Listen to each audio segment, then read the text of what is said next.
উপরের কালারটা দেখে বোঝা যাচ্ছে কেকটা চকলেট কেক। হ্যাঁ, এটা একটা 1 পাউন্ড চকলেট কেক। আর এই চকলেট কেকটা সম্পূর্ণ নিজের পছন্দ মতোই আমি ডেকোরেশন করছি। আমার ক্লায়েন্ট কোনো ডিজাইন আমাকে পছন্দ করে দেননি, তো আমি নিজের মতোই ডিজাইনটা করার চেষ্টা করছি। প্রথমে প্যালেট নাইফ দিয়ে সাইডের বর্ডারটা আমি জিগজ্যাগ ডিজাইন দিয়ে নিলাম। এখন সেম প্যালেট নাইফ দিয়ে আমি কেকের উপরেরটাও একটু জিগজ্যাগ দেওয়ার চেষ্টা করছি। আর সবথেকে মজার ব্যাপার হলো কেকটা আমার এখান থেকে কয়েক মাস আগে করা। এটা যখন প্রচণ্ড গরমের সময় ছিল, কেকটা আমার তখন ডেকোরেশন করা। আর ভিডিওটাও কিন্তু সেই সময়েরই। কিন্তু ভিডিও মেক করাটা আমার জন্য এত আলসেমের একটা কাজ, এটা আমি কিছুতেই ঠিক করতে পারি না। আসলে এত কাজের ভিতরে যে ভিডিওটা সুন্দর করে মেক করে ভয়েস ওভার দিয়ে সেট করে তারপরে যে আপলোড দেব, এটা আসলে সময়ের অভাবেও অনেকটা হয় না।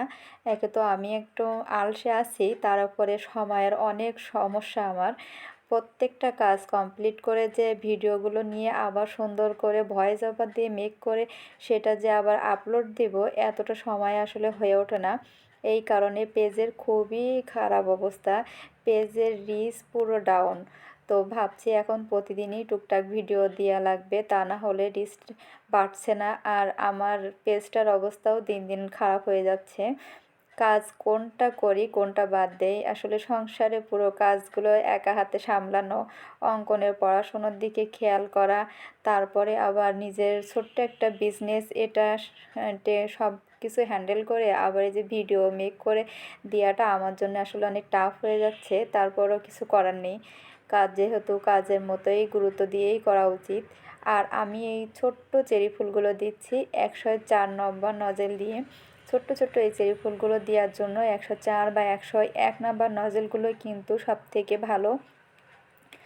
আমি এই ফুলগুলো দিচ্ছি আর ভাবছি যে এটা যে কত সময় ধরে দিয়েছিলাম ওই দিন আমি, কিন্তু এটা দেওয়ার জন্য আমি কাস্টমার আপুর কাছ থেকে কোনো এক্সট্রা ডেকোরেশন চার্জ নেইনি, কারণ ডিজাইনটা আমি নিজের ইচ্ছা থেকেই করছিলাম।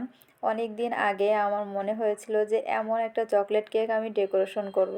তো আসলে সব কেকের তো নিজে কেক তৈরি করে যে ডেকোরেশনগুলো নিজের পছন্দ মতন করব, এটাও হয় না, কারণ এত কেক সেগুলো আসলে খাবে কে? অঙ্কন তো এত কেক খাই না।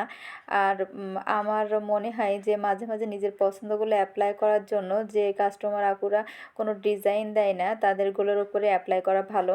তো আমি আমার ফাইনাল কেকের লুকটা এইভাবে দিয়েছি। এখন আপনাদের সবার কাছে কেমন লাগছে এটা অবশ্যই কিন্তু আমাকে কমেন্ট করে জানাবেন। সবাই আমার জন্য দোয়া করবেন। অনেক ভালো থাকবেন। আল্লাহ হাফেজ।